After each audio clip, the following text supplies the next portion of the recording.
শয়তান খোঁজা লাগে। শয়তান তো তারা যারা অহংকার করে, শয়তান তারা যারা অপচয় করে, শয়তান তারা যারা নিজেদেরকে যৌন অঙ্গ যেগুলো গোপন রাখা দরকার এগুলো মানুষকে দেখায়।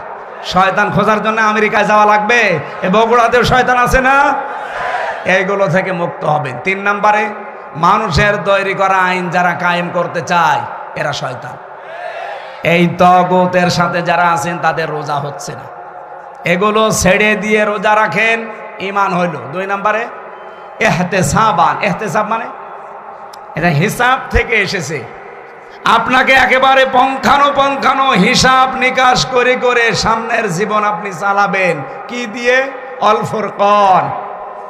কোরআনের 55টা নাম আছে, তার একটা নাম হচ্ছে ফুরকান। নাম কি? সত্য মিথ্যা পার্থক্য করে বাকি জীবন আপনাকে চালানো লাগবে। আমি বলেছিলাম না আজকে একটা ফরজ জানাবো, আর সব ফরজের বড় ফরজ জানাবো।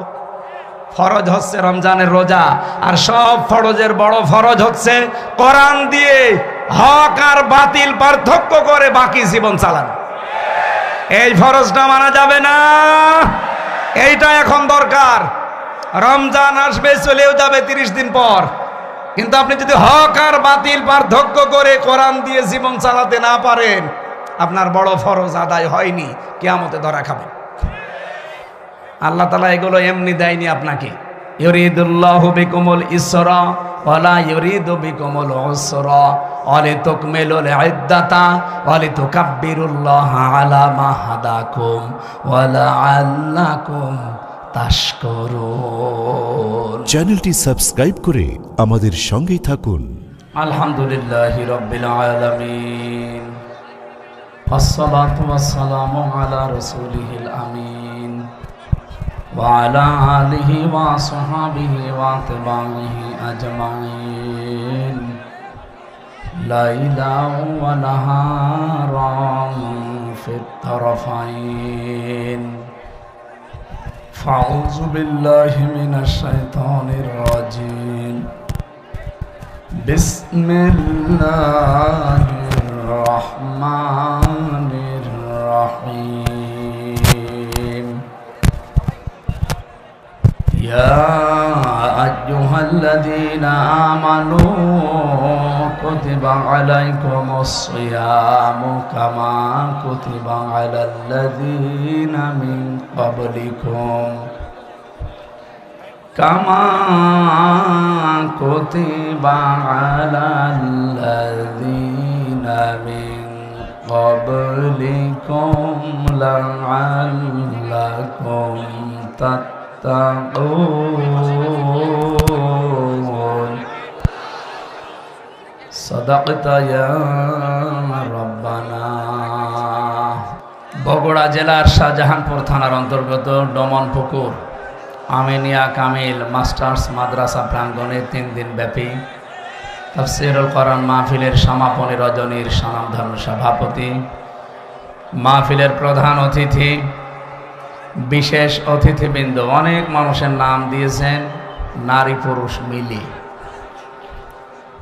এই যে মোসাম্মদ মনিরা পারভিন, উপাধ্যক্ষ অত্র মাদ্রাসা, মানে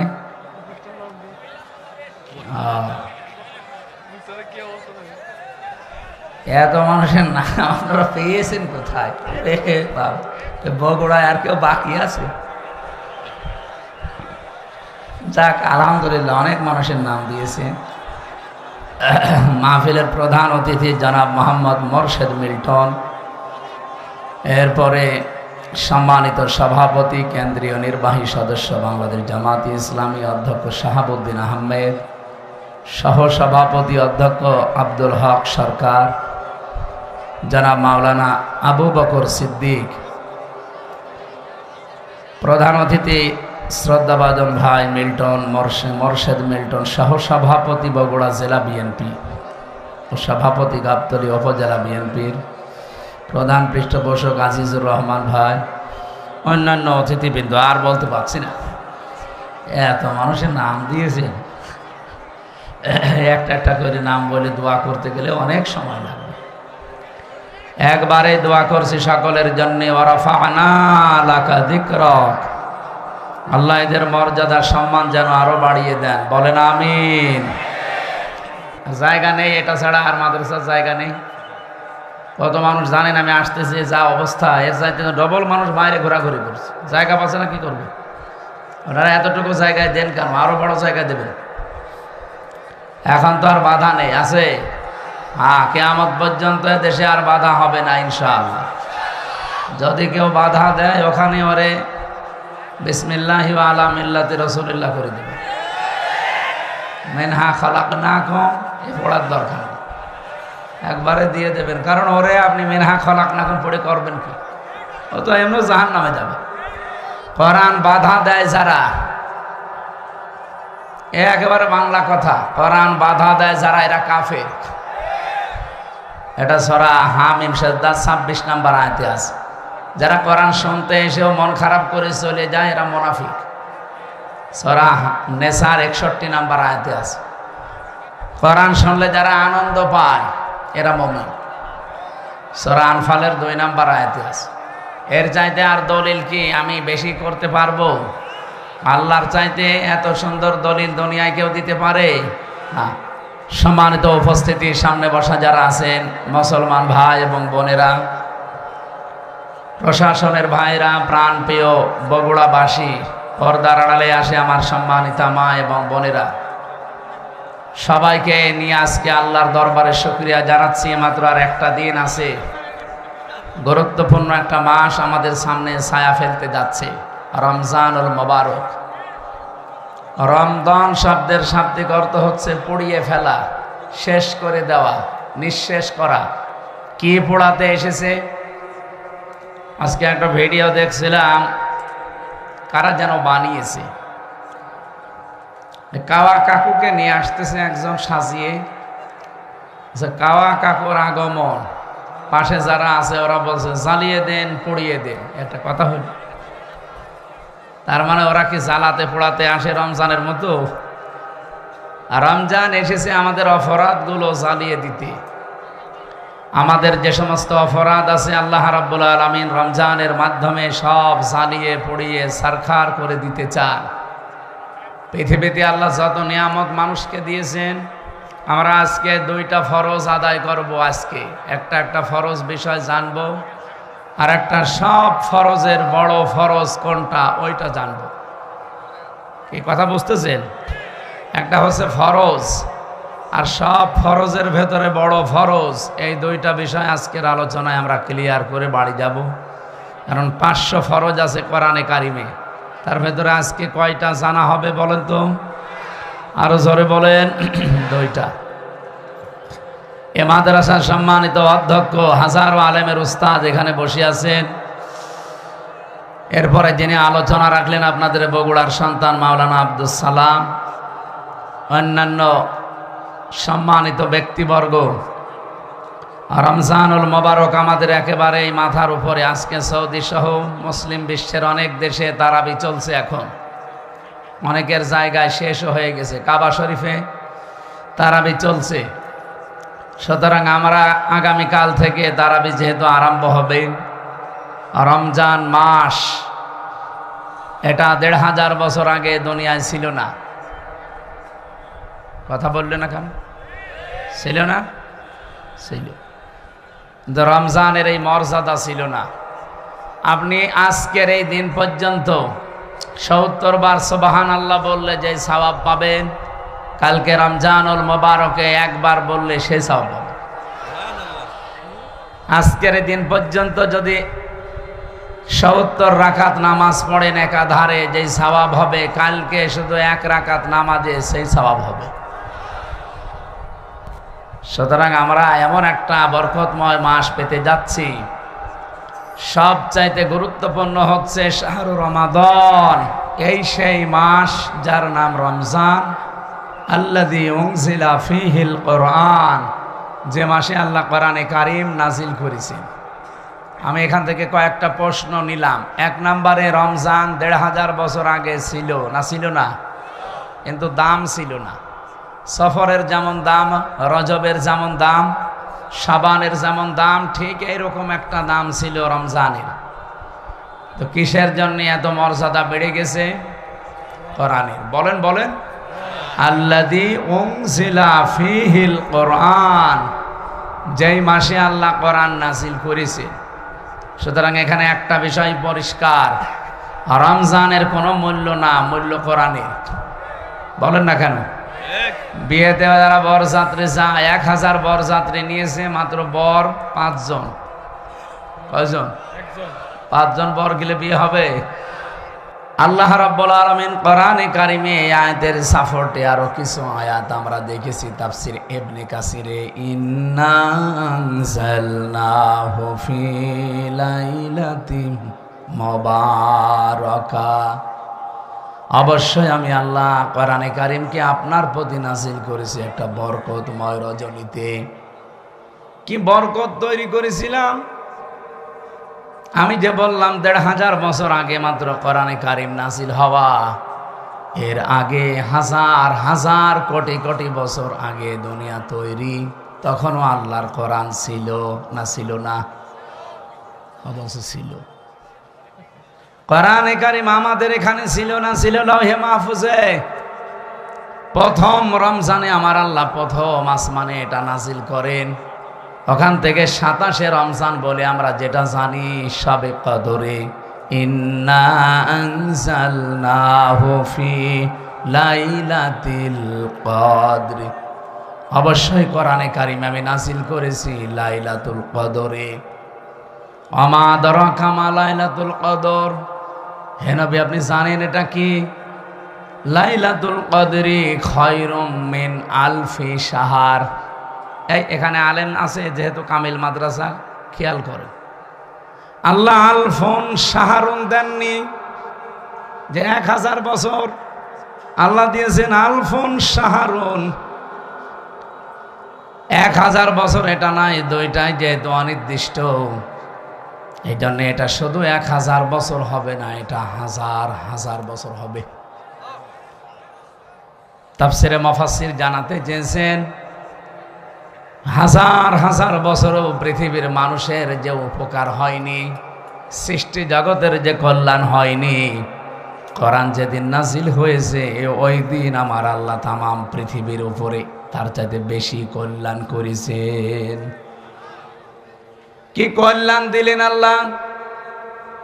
এত দামি একটা রাত বানিয়ে দিলেন যে হাজার হাজার হাজার হাজার মাসের চাইতেও এটা আল্লাহর কাছে উত্তম।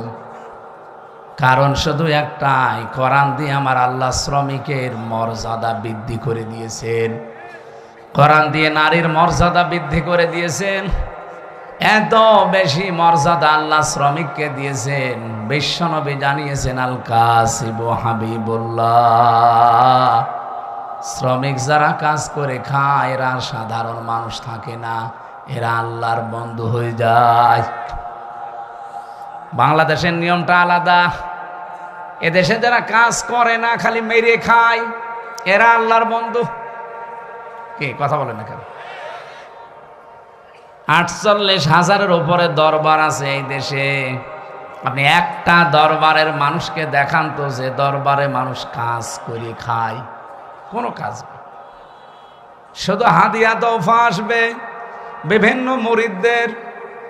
সাতক্ষীরায় আমি এক পীর পেয়েছিলাম, ওনার 12,000 নাকি মুরিদ, প্রত্যেকবার বছরে 2 বার করে অনুষ্ঠান দেয়। বলেন তো যদি 10 টাকা করে এক একজন মুরিদ দিয়ে যায়, 12,000 মুরিদ বছরে 2 বার দিলে যা টাকা উঠবে, ওর জীবনে আর কিছু করা লাগবে ওই বছরে।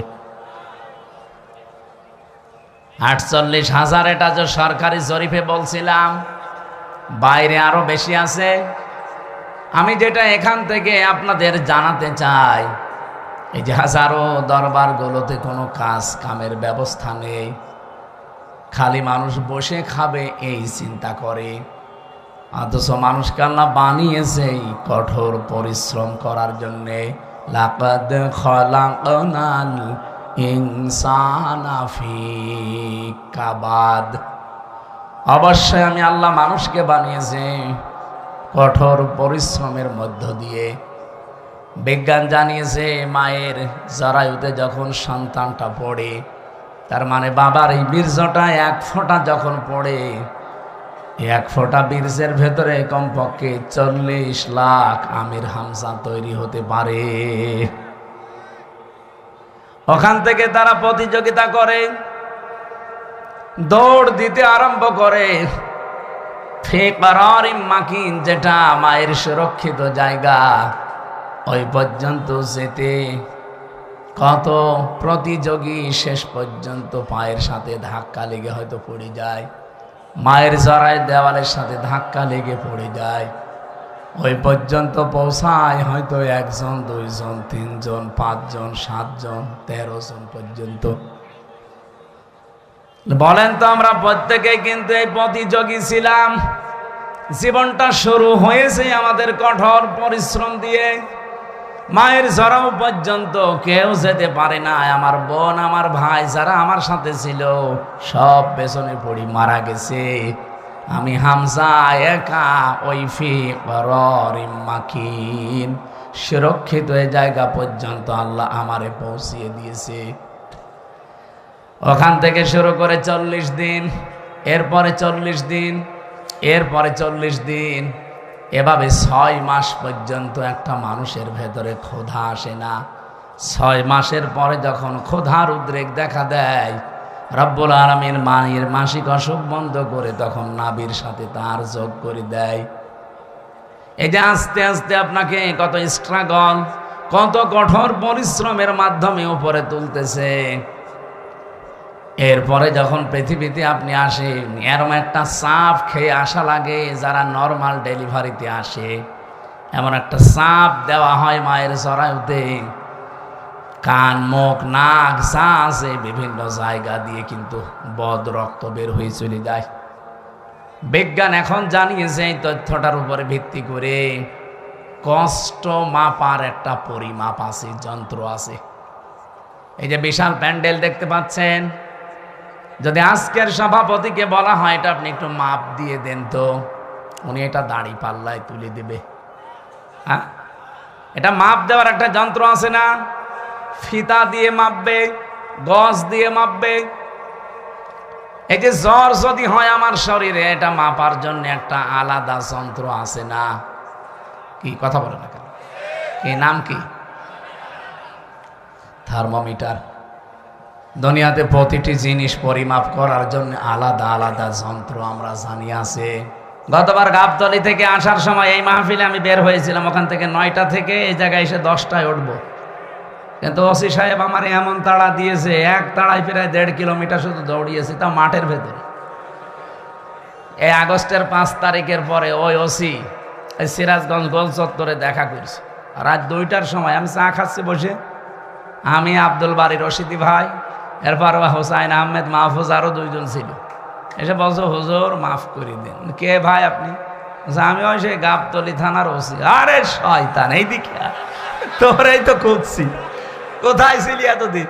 বলছো, হুজুর আমারে বদলি করে দিয়েছে, আমার নামে বিভাগীয় মামলা হয়েছে, আমি এখন কক্সবাজারে ওই টেকনাফে আসি চুরি করে। মাফ করবো, আগে টাকা ফেরত দেন। ওই দিন আমারে তো ধরতে পারেননি, গাড়িটা ধরিয়ে, ড্রাইভারে ধরিয়ে, আব্দুল বারী রশিদিরে ওর গাড়ি ধরিয়ে, আব্দুল সালামের গাড়ি ধরিয়ে আপনারা 1,13,000 টাকা নিয়েছেন। ওই টাকাগুলো ফেরত দেবেন, এরপরে আপনার মাফ হবে। হুজুর টাকা নেই, মাফ কিসের? 7 দিন সময় দিলাম, টাকা ফেরত দেওয়া লাগবে। টাকা ফেরত দিয়েছে 1 লাখ। পুলিশ যে টাকা ফেরত দেয় বাংলাদেশে মনে হয় এই প্রথম। তাছাড়া আপনি পেয়েছেন পুলিশ 10 টাকা পেলে ছাড়ে না। আমি প্রথম জেলখানায় গিয়েছিলাম যখন থানার হাজতে ছিলাম, ওখান থেকে যখন জেলে নিয়ে যাবে কয়েকজন তো দেখতে গেছে, বের হওয়ার সময় আমার কাছে টাকা ছিল মাত্র 10 টাকা। আমার বলছে টাকা, টাকা পাবো কোথায়? বলছে না, আমরা জানি আপনাকে যারা দেখতে এসেছিল কিছু দিয়েছে। ওরে আল্লাহ, তো জিব্রাইল সব বলে দিচ্ছে। শেষে 10 টাকা দিলাম, তাও খুশি। যারা 10 টাকা বলেন তো পাওয়ার পরে আর ছাড়তে চাই না, তারা 1 লাখ টাকা ফেরত দিয়ে দিল। এ কি দেখেছে? আমার 13,000। হুজুর মাফ করে দিন। যা, তোরে মাফ করে দিলাম। অন্তত লক্ষাধিক টাকা তো ফেরত দিল। তো সেই জায়গা থেকে আজকের এই ডোমন পুকুর। আমি এর আগেও একবার না দুইবার এসেছিলাম। ওই আপনাদের ওই যে কি এমপি ছিল একজন বাবলু সাহেব, উনি থাকতে। এরপরে তো 3 বছর গেল ভেতরে, আসতে পারি নাই। গত বছর আসার চেষ্টা করেছিলাম। অনেকেই খারাপ ধারণা করেন দাওয়াত নিয়ে আসে না। না, আমার এই রেকর্ড বাংলাদেশে নেই। আমি হাসপাতাল থেকেও বলি যে দরকার হয় অ্যাম্বুলেন্সে করে নিয়ে যেয়ে বসিয়ে রাখেন, ওদেরকে খালি চেহারা দেখি আমি আবার ভর্তি হব। কিন্তু আমি শুনলাম যে গতকাল যিনি মাহফিলে দাওয়াত নিয়েছিলেন, ওই যে সেই ছোট হুজুরটা, ওটা নাকি আসে নাই। ও পরশুদিনও আমার সাথে ছিল পাবনায়, আসে নাই। এর আগে ছিল আমার সাথে ময়মনসিং, আসে নাই। কি করে কি দাওয়াত ওরা নিতে বলে কি? আপনারা জোর করবেন না, আমি জানি তার বাচ্চারা। আমারে অনেকে বলে যে দাওয়াত দিয়ে দেন, আমি দাওয়াত দিয়ে তো আর এক মুসিবতে পড়বো। কারণ 100টার ভেতরে যদি 50টা মাহফিলে না আসে, তাহলে ওদের অবস্থা কি হবে বলেন।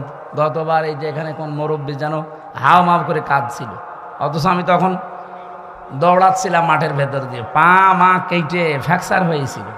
পরবর্তীতে ভিডিও দেখলাম যে উনি কাঁদতেছে আর আব্দুল সালাম থামাচ্ছে মানুষকে। সুতরাং এই সেই বগুড়া। আমি সেই দিন থেকেই নিয়ত করেছিলাম যদি সময় পাল্টাইতে বাংলাদেশে এই মাহফিল দিয়ে শুরু হবে। যারা আজকে এই মাহফিল শেষ, আগামীকাল থেকে যেহেতু রমজান, প্রিন্সিপাল সাহেব আমার বাসায় জেল থেকে বের হয়ে প্রায় 2 বার গেছে। প্রিন্সিপাল সাহেব একজন কামিল মাদ্রাসার প্রিন্সিপাল, বোঝেন আপনি, আমার বাবারও বড়। ওনার আমি সম্মান ওইভাবে হয়তো দিতে পারি নাই, তারপরেও 2 বার এখান থেকে সেই কুষ্টিয়ায় আসতে যেতে লাগে প্রায় 8-9 ঘন্টা। এই সময় ব্যয় করে উনি আপনাদের দেখানোর জন্যে যে এবার আশা করি আর কেউ বাধা দিতে পারবে না। আর এখন বাধা দেওয়ার কেউ নেই। বাধা দিলে আমি আদেশ দিয়ে দিলাম, স্বরাষ্ট্রমন্ত্রীর ওই আদেশ, মেরে ফেলবে। কারণ ওটা একটা ক্যান্সার। ওটা কি? ও ক্যান্সার বাঁচিয়ে রাখলে তো শরীর নষ্ট হয়ে যাবে। কোরআনের জন্য এই দেশটা টিকে আছে। আপনি কি টের পাচ্ছেন? এই দেশটা কোরআনের জন্য টিকে আছে, আর এখানে কোরআন থাকবে। 96% মুসলমান আমরা এই দেশে। কি নামাজ কম বেশি না পড়তে পারি, রোজা না রাখতে পারি, কোরআন শরীফ সম্পর্কে কিছু বললে দল বেদল নেই, তারই দেখে নেব। কারণ কিয়ামতের দিন কোন কোরআন শরীফ যদি বলে আল্লাহ আমি এর পক্ষে, তুমি মাফ করে দাও, আল্লাহ বলেন যা মাফ করে দিলাম। এদিনে কোরআন যেন বিপক্ষে না যায়। আল কোরআনও হজ্জাতুল্লাকা ওয়া আলাইকা। কোরআন যার পক্ষে সাক্ষী দেবে আল্লাহ তাকে জান্নাত দিয়ে দেবে, যার বিপক্ষে যাবে ও যত বড় পীরের মুরিদ হোক ও জাহান্নামে যাবে। এই জন্য আব্দুল বারী রশিদি সাহেবের উপরে, আব্দুল সালামের উপরে যাদের রাগ, মন খারাপ, ভুল বোঝেন না, এটা আমাদের কোনো দোষ নেই। কোরআন শরীফ আমি মাথায় নিয়ে বলতে পারি। আমি 100 চেষ্টা করেছিলাম। ওখানে আমি 8টা থেকে 9টা 1 ঘন্টা কথা বলেছি গাবতলিতে, ওটা ঠিক মতো হয়ে গেল। সেই দিনে মনে হয় প্রধান অতিথি ওখানকার আওয়ামী লীগের একজন সভাপতি নাকি যেন উনি ছিল। ওর পরে এখানের একজন ভিপি ছিল প্রধান অতিথিকে আমি জানি না, শাহিন নাকি না, হ্যাঁ, ওনারে আমি কল দিয়েছিলাম ওই দৌড়াতে। উনি বলছে হুজুর আপনি আসলে আমি তুলতে পারবো না। তাই আপনি যদি না পারেন আমি যাবো কোথায়? শেষে সিএনজি দিয়ে, মোটরসাইকেল দিয়ে কোথা থেকে সিরাজগঞ্জ পর্যন্ত পালিয়ে। এইভাবে হয়। আর আপনারা রাগ করেন যে উনি আসলো না। আমি আসবো কি করে? আমার তো আসতে দেয়নি। এই জন্যে এখন বলছে আসেন, এই মাইক দিয়ে দিলাম, এখন মাইক কেড়ে নেন। কোন মায়ের দুধ খেয়েছেন আমি দেখবো, আসেন। মাইক ছেড়ে দিলাম, কেড়ে নিন।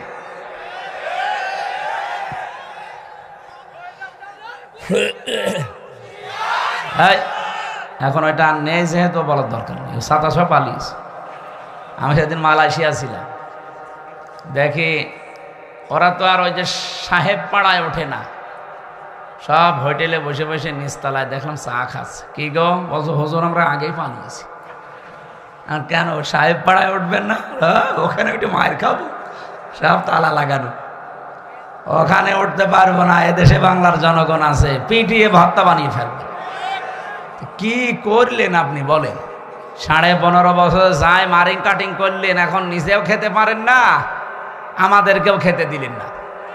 কি কথা বলেন না কেন? যত টাকা পাচার করেছিলেন, টাকাগুলো যদি এই দেশে থাকতো, এই যে প্রায় 36 লাখ যুবক এখন বেকার, এদের বেকার থাকা লাগে?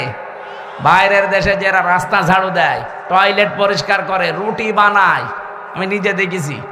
কেন এই কাজ করা লাগবে বাইরে যে? এ দেশটা এত সমৃদ্ধশালী আর এত সম্পদ আল্লাহ এখানে দিয়েছে, বাইরের রাষ্ট্রগুলো পাগল হয়ে যাচ্ছে। বিশেষ করে চীন তো পাগল হয়ে যাচ্ছে দেশটাকে উন্নত করার জন্য। শুধু টাকা ঢালবে, আপনি টাকা নেই তো কি দেখে ঢালবে তারা? এতদিন যে মানুষগুলো দায়িত্বে ছিল, আমাদের যারা ছিল এরা তো না, দায়িত্ব তো পালন করেছে দাদারা। দাদারা যা বলেছে তাই করেছে। ওরা আমাদেরকে ভয় দেখাতো আমরা নাকি না খেয়ে মারা যাবো। আরে ভাই, আমাদের বছরে 1 মাস না খেয়ে থাকা ফরজ। কালকে থেকে 1 মাস না খেয়ে থাকা কি? বলেন বলেন, কেন? আল্লাহর হুকুম তো আছে, আরো 27টা কায়দা আছে। রব্বুল আলামিন বলেন, ওয়াং তাসুমু খায়রুল লাকুম ইন কুনতুম তা'লামুন। যদি তোমরা রোজা রাখো, সিয়াম সাধনা পালন করো, তোমাদের জন্যই ভালো হবে, উপকার হবে যদি তোমরা বোঝো। আয়াতটা নিয়ে চিন্তা ভাবনা করলাম, না খেয়ে থাকার ভেতর আবার উপকার কি? কষ্ট হইতো কি? না খেয়ে থাকার ভেতরে তো কষ্ট, উপকার কিসের? 2টা বিষয় আমি পেয়েছি। 1 নম্বরে রব্বুল আলামিন বলেন, রমজানের দ্বারা যেহেতু আমার উদ্দেশ্য মানুষ তাকওয়া অবলম্বন করবে, ইয়াউমা নাহশুরুল মুত্তাকিনা ইলার রহমানি ওয়াফদা। সূরা মারিয়ামের 85 নম্বর আয়াত। কিয়ামতের ওই ময়দানে যখন লক্ষ কোটি কোটি মানুষেরা হাজির হবে, ওই ময়দান থেকে কিছু মানুষকে আল্লাহ আলাদাভাবে অতিথি বানিয়ে রায়ান নামক দরজা দিয়ে প্রবেশ করাবে। তারা হচ্ছে মুত্তাকি। বলেন তো, রোজা রাখার দ্বারা উদ্দেশ্য কি? মুত্তাকি। বলেন বলেন। এর পরের আয়াতে দেখেন, অনাসুকুল মুজরিমিনা ইলা জাহান্নামা ওয়িরদা। রব্বুল আলামিন বলেন, যারা পাপিষ্ঠ এদেরকে আমি আল্লাহ তৃষ্ণার্থ, ওয়িরদা মানে তৃষ্ণার্থ, ক্ষুধার্ত অবস্থায় ধাক্কা দিতে দিতে জাহান্নামের দিকে নিয়ে যাব। আমি চিন্তা করলাম, ওয়িরদা দিল কেন আল্লাহ? এমনিতে ধাক্কা দেন, আমি জাহান্নামে পড়ি যান, আবার আমাকে দুর্বল করবেন, তৃষ্ণার্ত করবেন, ক্ষুধার্ত অবস্থায় নিয়ে যাবেন কেন? আমার ছোট্ট মাথায় এসেছে এখান থেকে, পৃথিবীতে আল্লাহ রোজা দেওয়ার পেছনে যত কারণ, তার অন্যতম কারণ ধনীদেরকে আল্লাহ বোঝাতে চায় যে না খেয়ে থাকলে কি হয় দেখ। যেহেতু মানুষেরা অনেকেই না খেয়ে থাকে, ক্ষুধার্ত থাকে, তৃষ্ণার্ত থাকে, তাদের ওই দুঃখ, কষ্ট, যন্ত্রণায় ধনীদেরকে আল্লাহ বোঝানোর জন্যই রোজা দিয়েছেন। এই রোজা যারা রাখে নাই, এই মুজরিম, এই পাপিষ্ঠদেরকে আল্লাহ এমন ধাক্কা দেবে যখন ক্ষুধার্ত এবং তৃষ্ণার্ত থাকবে। বলেন নাউজুবিল্লাহ। রোজা রাখার দ্বারা 3 নম্বরে উপকার যেটা, মানুষ যেহেতু মুত্তাকি হবে, দুনিয়ায় যেহেতু মুত্তাকিদের অনেক কষ্ট হয়, এই জন্য মুত্তাকি মানুষগুলো শুধু চোখ বন্ধ করতে দেরি হবে। ওয়া উজলিফাতিল জান্নাতু লিল মুত্তাকিনা গায়রা বাঈদ। রব্বুল আলামিন বলেন, আমার মুত্তাকি বান্দাদের দুনিয়ার জীবন শেষ হলে ওদের আর কোনো কষ্ট নেই, এমনকি জান্নাতেও হেঁটে যাওয়া লাগবে না। উজলিফাত এ শাব্দিক অর্থ হচ্ছে নিকটবর্তী করে দেবে আল্লাহ। আপনাকে জান্নাত ডাক দিয়ে কাছে নিয়ে তারপরে ঢোকাবে, আপনাকে হেঁটে জান্নাতে যাওয়া লাগবে না। গায়রা বাঈদ, দূরে থাকবে না। জান্নাত আপনার একেবারে কাছাকাছি আল্লাহ পাক পৌঁছিয়ে দেবে। জান্নাতের নিয়ম হচ্ছে, জান্নাতের কোনো দরজা বন্ধ থাকে না। হাত্তা ইযা জাউহা ওয়া ফুতিহাত আবওয়াবুহা ওয়াকাল। এই আয়াতটা আমি জেলখানায় যেয়ে বুঝেছি। এর আগে আমি বহু তাফসির পড়েছি, আলেম যারা আছেন তাদেরকে বলছি। এবার আপনারা হয়তো এটা জেনেছেন কিনা আমার জানা নেই। জেলে যাবার পরে আয়াতটা আমার কাছে ক্লিয়ার হয়েছে এইভাবে, আল্লাহ পাক জাহান্নামের যত জায়গায় বর্ণনা দিয়েছেন কোরআনে, জাহান্নামের দরজাগুলো বন্ধ থাকবে এই কথা আছে। জাহান্নামের দরজা কি থাকে? সব বন্ধ থাকে সব সময়, 24 ঘন্টা অলওয়েজ। এইটা পেয়েছি আমি। হাত্তা ইযা জাওহা ফতিহাত আবওয়াবুহা, এখানে মাঝখানে ওয়া নেই। আল্লাহ পাক বলেন জাহান্নামের ফেরেশতারা যখন ধাক্কা দিতে দিতে ওকে জাহান্নামের গেটে নিয়ে যাবে, জাহান্নামের দরজা তো সব সময় বন্ধ থাকে। যিনি দারোয়ান ফেরেশতা আছে, মালিক দায়িত্বে, তিনি দরজা খুলে দেবে। প্রবেশ করার সঙ্গে সঙ্গে আবার দরজা আটক হয়ে যাবে। কিন্তু জান্নাতের দরজা কোনো সময় আল্লাহ বন্ধ রাখে না, 24 ঘন্টা ওপেন রেখে দেয়। এই মানুষগুলো যখন জান্নাত কাছে নিয়ে এসে আপনাকে প্রবেশ করাবে, জান্নাতের দরজা তো বন্ধ নেই, খোলাই থাকবে। জেলখানায় গিয়ে আজটা বুঝলাম এইভাবে, আমি এর আগে জানতাম না যে জেলখানা এভাবে 24 ঘন্টায় বন্ধ থাকে। কিন্তু এখন দেখলাম যে জেলখানা কিন্তু 24 ঘন্টা তালা লাগানো। যখন কাউকে নিয়ে যায় তালা খুলে ভেতরে ঢুকিয়ে দেয়, আবার যখন ভেতর থেকে আসবে কেউ, বের হলে আবার বন্ধ করে দেয়। জাহান্নাম আল্লাহ কিন্তু 24 ঘন্টা পাহারাদার দিয়ে বন্ধ করে রাখে দরজা। জান্নাতি মুত্তাকি বান্দাদের যে বর্ণনা বলছিলাম, এদের যেন কষ্ট না হয়, এজন্য জান্নাত কোনো দূরে থাকবে না, একেবারে কাছাকাছি নিয়ে এসে দেবে আল্লাহ। 27টা উপকারের কথা আমি তাফসিরে মাযহারিতে পড়েছি। আমি আলেমদেরকে বলছি নোট করে আপনি নিজে মানুষকে শোনাবেন। 1 নম্বরে উপকার হচ্ছে, মাত্র 2017 সালে এটা আবিষ্কার হয়েছে, অটোফেসি। নাম শোনেননি? যেই বিজ্ঞানী এটা আবিষ্কার করেছে ইউশোনারি ওসামি, এর বাড়ি জাপানে। চিকিৎসা বিজ্ঞানের উপরে গবেষণা চালিয়ে লোকটা নোবেল পর্যন্ত পেয়েছে, নোবেল পুরস্কার। 2017 সালে মানে চিন্তা ভাবনা করেছে মানুষের এই শরীর নিয়ে, পুরা বডির ভেতরে 2 কোটির উপরে কোষ তিনি পেয়েছেন। কত কোষ পেয়েছেন? 2 কোটি। কিন্তু এই 11-12 মাসে একাধারে মানুষ যখন খাবার খেতেই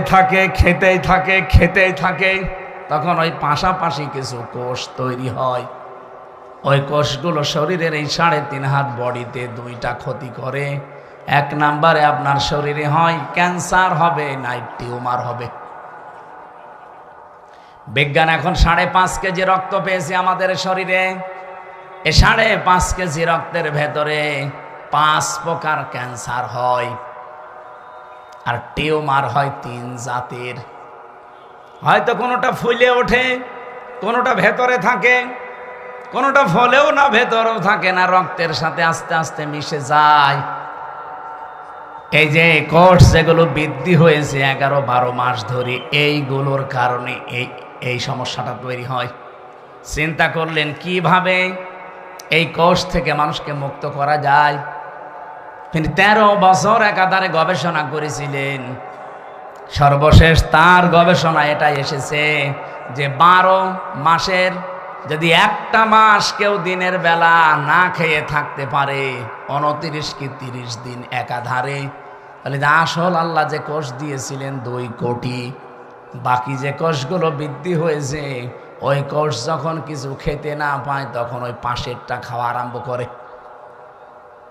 আল্লাহর দেওয়া কোষগুলো, এই অটোমেটিক তৈরি হওয়া কোষগুলোকে খেতে খেতে 30 দিনে পোড়াটা সাবাড় করে ফেলে। 30 দিন যদি একাধারে খেতে থাকে, ওর শরীরে অতিরিক্ত আর একটা কোষও বাকি থাকে না।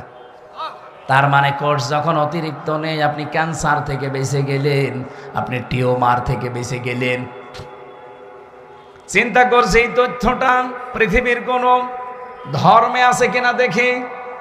4,500 ধর্মীয় গ্রন্থ দুনিয়ায় আছে এখন। উনি সবগুলো একটা একটা করে মিলিয়ে না, কোন গ্রন্থে এই তথ্য নেই। সর্বশেষ মুসলমানদের ধর্মীয় গ্রন্থ কোরআন, এইটা তিনি পেয়েছেন পাবার পরে দেখেন যে এখানে আছে 30 দিন আল্লাহর বান্দারা 1 বছরে না খেয়ে থাকবে। এই তো পেয়েছি আমি যা মনে করেছিলাম। 13টা বছর আমি গবেষণা করে যা পেয়েছি, মুসলমানদের ধর্মীয় কিতাবে এটা অনেক আগেই দেওয়া আছে। আল্লাহ পাক যে বলেন তাসামু খায়রুল লাকুম ইন কুনতুম তা'লামুন, অবশ্যই রোজা রাখলে তোমাদের উপকারী হবে যদি তোমরা এটা বুঝতে পারো। যেহেতু বিজ্ঞানী এখন বুঝেছে, এই তথ্য আমরা পেয়ে গেছি, এজন্য ফামাং শাহিদা মিনকুমুশ শাহরা ফালিয়াসুম, তোমাদের ভেতরে কেউ যদি রোজার মাস একবার পেয়ে যায়, আল্লাহ বলেন অবশ্যই সে যেন রোজা রাখে। এটা কিন্তু গত বছর যারা আদায় করেছে, এবছরে অনেকে কবরে চলে গেছে। এবছর আমরা যারা কালকে থেকে পেতে যাচ্ছি, খেলায় খেলায় নষ্ট করেন না, রোজাটা অবশ্যই আপনি রাখবেন। অনেক গরিব মানুষ আছে বলে হুজুর আমারও রোজা রাখা লাগবে, আমি ভ্যান চালাই। আরে বেটা, অভাবী মানুষের অভাব দূর করার জন্যই তো রোজা দরকার। কারণ রোজার দ্বারা আল্লাহ যেটা মানুষকে তৈরি করে দিতে চায় তার নাম কি? তাকওয়া। বলেন বলেন, আরো জোরে বলেন। কোরআনে কারিমের সূরা বাকারার 183 নম্বর আয়াত আমরা পড়েছিলাম। এদিকে তাকান।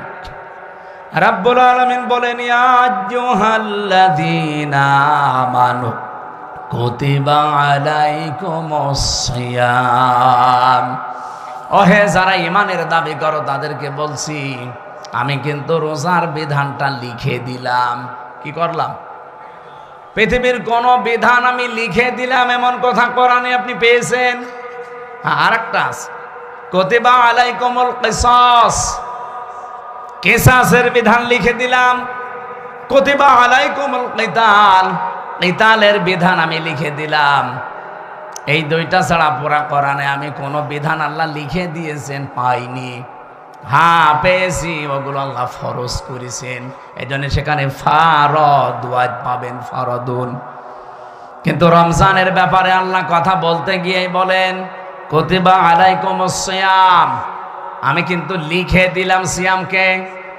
আজকের এই জমিনটা যদি আমি সভাপতি সাহেবকে বলি যে স্যার আপনাকে আমি দিয়ে দিলাম, কোনো দাম আছে আমার এই কথার? বলেন বলেন। যদি এটা সই স্বাক্ষর করে দলিল করে স্ট্যাম্প করে বলি এই যে নেন, এ জমির দাম এখন 1 বিঘা 20 লাখ, এই কথা বলেন কেন? ব্যক্তি তো একই, আগে দিয়েছিলাম মুখে মুখে, এখন আমি দলিল করে লিখে সই স্বাক্ষর করে দিয়ে দিলাম, দাম হয়ে গেছে আকাশ আর পাতাল। আগেরটা কোনো মূল্যই ছিল না, পরেরটার মূল্য 20 লাখ। কথা বলেন ঠিক কিনা? রাব্বুল আলামিন বলেন আমি রোজা তো তোমাদের জন্য ফরজ করেছি ফারদ ওয়াদ দিয়ে না, কাতাবা দিয়ে। আমি কিন্তু লিখে সই স্বাক্ষর করে দিয়েছি। এত দামি বিধান এটা আমি আল্লাহর কাছে। পৃথিবীর অন্যান্য বিধানগুলো আমি দুনিয়ায় নাজিল করেছি জিবরাইলকে দিয়ে, আর রোজাটা নাজিল হয়নি, এটা আমি আল্লাহ নিজে আমার রাসূলকে আরশে নিয়ে উপহার দিয়েছি। বিশ্বনবী মুহাম্মদুর রাসূলুল্লাহ 50 ওয়াক্ত নামাজ পেয়েছিলেন। ভালো করে শুনবেন, আমি বলার জন্য বলছি, শোনার জন্য শুনবেন না, এখানে কিছু নেওয়া লাগবে। 50 ওয়াক্ত নামাজ পেলেন তিনি, 6 মাস রোজা পেলেন, আনন্দে আসছিলেন। প্রতিমধ্যে হযরতে মুসা নবীর সাথে দেখা। হযরতে মুসা ডাক দিয়ে বলেন ইয়া রাসূলুল্লাহ, আপনার মর্যাদা আমার চাইতে বেশি, কিন্তু অভিজ্ঞতা আপনার চাইতে আমার বেশি, কারণ দুনিয়ার জীবন আমি পার করে এসেছি। আপনি তো জানেন না বাস্তবতা কি। আপনার উম্মতের যা অবস্থা, 60-70 বছরের বেশি ছাতা বাঁচে না, আর আমার উম্মত 1500-2000 বছর হায়াত পেয়েছে। ওরা পাহাড় কেটে বাড়ি বানিয়েছে, এত শক্তিশালী ছিল। একমাত্র একটা রোজা ছিল বছরে, আর একটা মাত্র নামাজ ছিল 1 ওয়াক্ত সারা দিনে, তাই আমার উম্মতরা পড়তো না। আর আপনার উম্মত এত ওয়াক্ত নামাজ দিয়েছে, 6 মাস রোজার আপনি আনন্দ করেন, পারবে না। আপনি যান আল্লাহকে একটু কমান। উনি একবার, দুইবার, তিনবার, চারবার, 9 বার ফেরত পাঠিয়েছিলেন। প্রতিবার 5 ওয়াক্ত করে আল্লাহ কমিয়েছেন 5 নং 45 ওয়াক্ত। হযরত মুসা বললেন না, হবে না, আরেকবার যান। বিশ্ব নবী বলেন, হে ভাই মুসা, কি বলেন আপনি? আল্লাহ আমারে দিতে চান আর আপনি বলেন কমান, আমার লজ্জা করছে, আমি আজ যেতে পারবো না। আমার উম্মতের ব্যাপার আমি জানিও, পড়বে কি না পড়বে আমি দেখব, আমি আর যাব না। সঙ্গে সঙ্গে জিবরাইলকে ওই জায়গায় পাঠিয়ে দিয়েছিলেন। তখন তিনি 6ষ্ঠ আকাশে আছেন। রব্বুল আলামিনের ফেরেশতা জিবরাইল এসে বলে, ইয়া রাসূলুল্লাহ, আল্লাহ আমাকে পাঠিয়েছেন 2টা বিষয় জানানোর জন্যে। 1 নম্বরে, আল্লাহ যেহেতু সিদ্ধান্ত নিয়ে রায় দিয়েছেন, ওয়াতাম্মাত কালিমাতু রাব্বিকা সিদকাও ওয়া আদলা লা মুবাদদিলা লিকালিমাতিহি ওয়া হুয়াস সামিউল আলিম। বলেন আল্লাহু আকবার। সূরা আনআম 115 নম্বর আয়াত। খুব ভালো করে খেয়াল করবেন, এখনই সেই শিক্ষাটা আসবে। এটা নিয়ে বাড়ি যাওয়া লাগবে, শুধু এসেছেন চলে যাবেন না। এই জন্য আমি মাহফিল করি না, আমি কিছু দেব এমন যেটা কোরআন হাদিসের সাথে মিলে গেলে আপনাকে নিয়ে বাড়ি যাওয়া লাগবে। কথা বলেন না কেন? যে এখানেই রেখে চলে যান, তাহলে আপনার ওয়াজ শুনতে আসার দরকার কি? বলেন তো, বাড়ি নিয়ে যাবেন কি না? এই বাড়ি নিয়ে যাবেন না? আওয়াজ পাওয়া যাচ্ছে না, যাবেন? রব্বুল আলামিন 1 নম্বরে বলেন, আমার কোরআনে যত তথ্য আছে সব সত্য। 2 নম্বরে, যত তথ্য আছে সব ইনসাফপূর্ণ। 3 নম্বরে, আমার কথা কোনোদিন রদবদল হবে না, পরিবর্তন হবে না। আল্লাহর কথা যেহেতু পরিবর্তন নেই, আপনি বারবার এসেছিলেন, এই জন্য আপনার কনসিডারের কারণে আল্লাহ কমিয়ে দিয়েছেন। আল্লাহ যেহেতু ওটা লিখে ফেলেছেন একবার, ওটা আর পরিবর্তন রদবদল হয় না।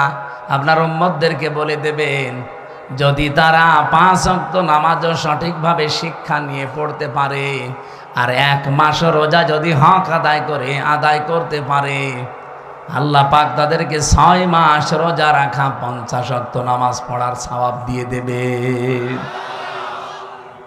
সেই উম্মত আমরা, সেই রোজা আমাদের সামনে। বগুড়াবাসী, এখান থেকে 3 নাম্বার যে কায়দাটা, লা মুবাদদিলা লিকালিমাতি, যেটা জিবরাইল আলাদাভাবে শুনিয়েছেন, হে নবী, আপনার শুধু কনসিডারের কারণে আল্লাহ কিন্তু কমিয়েছে, কিন্তু সওয়াব কমাবে না। যদি 5 ওয়াক্ত হক আদায় করে পড়তে পারে, রোজা রাখতে পারে, আমি আল্লাহ ওইটাই রাখবো যেটা আগে দিয়েছিলাম।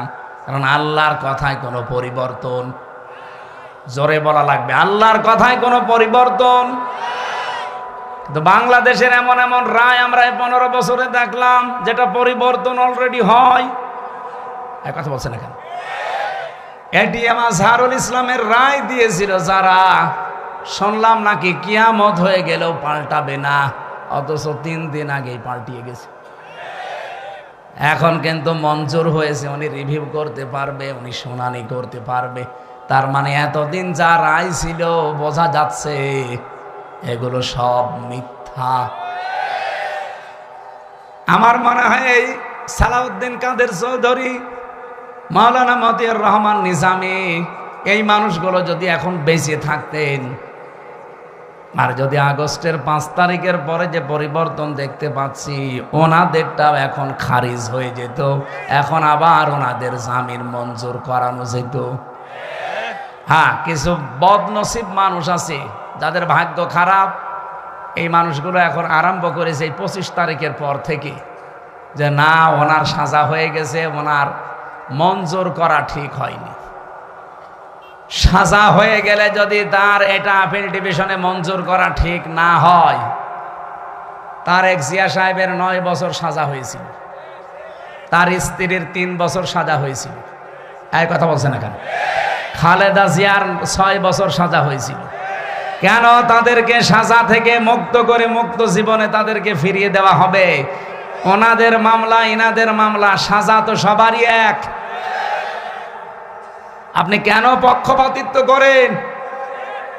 এই কথা যদি কেউ বলে, আল্লাহর অভিশাপ তার উপরে, তার বিবেক বুদ্ধি সব মারা গেছে। সালাউদ্দিন কাদের চৌধুরী চট্টগ্রামের, উনি বেঁচে থাকলে এখন মুক্ত জীবনে ফিরে আসতে পারতেন। আমার যতটুকু বাস্তবতায় ধারণা, হাসিনার আমলে 15.5 বছরে যারাই মিথ্যা মামলা, মিথ্যা সাক্ষীর কারণে জীবন নষ্ট হয়েছে, কোনো বিচার লাগবে না, কোনো রায় লাগবে না, সব ছেড়ে দেওয়া লাগবে। কিসের বিচার? ও তো সব বানিয়ে বিচার করেছিল। নয়তো খালেদা জিয়ার নামে যে মামলা দিয়েছে, আপনি বলেন তো, এতিমের টাকা আত্মসাৎ করা মামলা, এই টাকা আরো 6 ডবল বৃদ্ধি হয়েছে, তারও তো আরো নোবেল দেওয়া দরকার, আর তারে আরো 6 বছর জেলে দিয়েছে। এগুলো কেন দিয়েছে? এক কাপড়ে তারে বাড়ি থেকে বের করে তারে 6 বছর জেলে, এমনকি এই কঠিন অবস্থায় তারে ফেলে রাখা ট্রাক দিয়ে বাড়ির সামনে, সবগুলো হাসিনার শুধু রাগের বহিঃপ্রকাশ। ও কিন্তু অলরেডি বলেও ফেলেছে যে আমি ওই বাড়ি থেকে খালেদাকে তাড়িয়ে দেব, একবার নিয়ত করেছিলাম, সেই নিয়ত উনি দেখালো।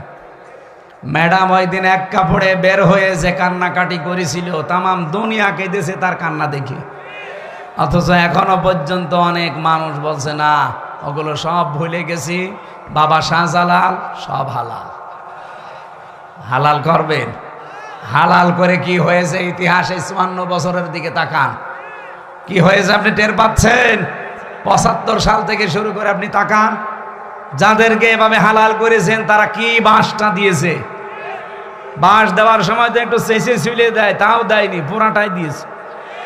এখন যদি আবার সব হালাল করে নেন, এমন বাঁশ দেবে না জীবনে বাপ বলার সময় পাবেন না। সুতরাং আল্লাহ যখন অলরেডি একটু সময় করে দিয়েছে, একটু দেখার চেষ্টা করেন বাংলাদেশে আল্লাহর বিধানটা কায়েম হলে কেমন দেখা যায়। সবই তো দেখলাম, কিছুই তো হয়নি। দল মত নির্বিশেষে এটা করা দরকার না? 50 ওয়াক্ত নামাজ দিয়েছিল, 50 ওয়াক্ত নামাজ শুধু পড়ার জন্য আল্লাহ দেয়নি, বলেছিল নামাজ কায়েম করবা। এখানে পড়া কোরআন শরীফের ভেতরে এক জায়গায় আছে মাত্র নামাজ পড়ার কথা। কয় জায়গায়? কোন জায়গায়?